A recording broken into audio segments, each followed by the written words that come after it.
daha sonra bir kenara konulur. Now, all that has been said during the campaign, we can put it aside. We can sit down and talk about all of this with Trump. I called Trump the day after he won.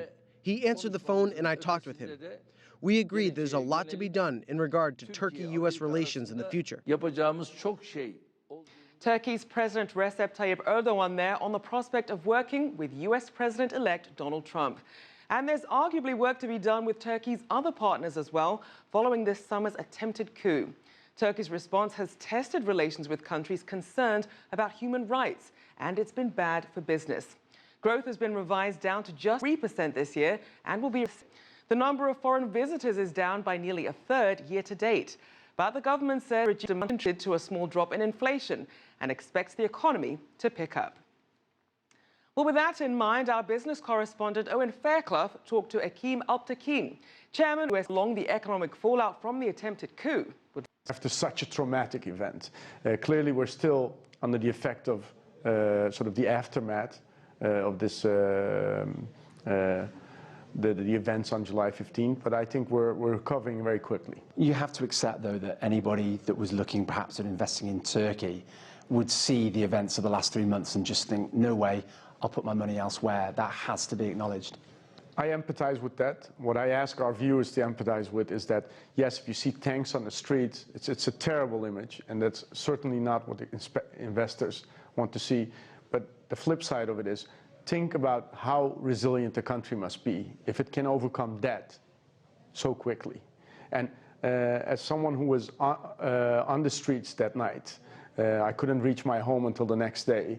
I've seen events unfold on the street, and I can tell you that already the next morning, shops were open.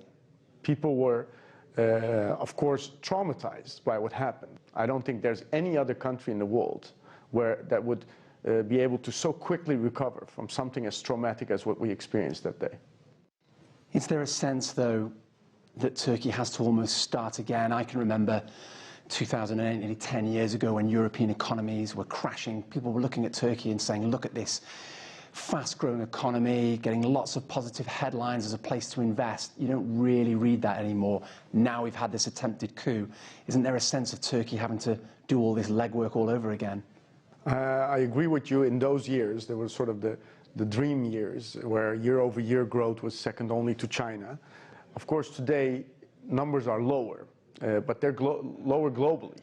So even China is growing less. So I think if you look at it from a global perspective, Turkey's macroeconomic are still strong. Turkey could be seen as a confusing place right now. Many people say it will never get into the European Union with a candidacy that's dragged on for 30 years.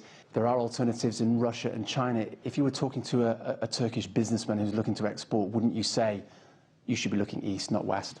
Turkish exports in the last decades have risen dramatically.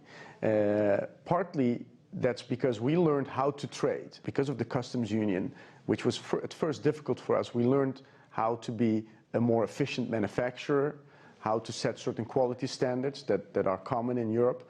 And now that we've reached that point, I believe we will continue to export to the European Union countries as long as they have the economic power to purchase.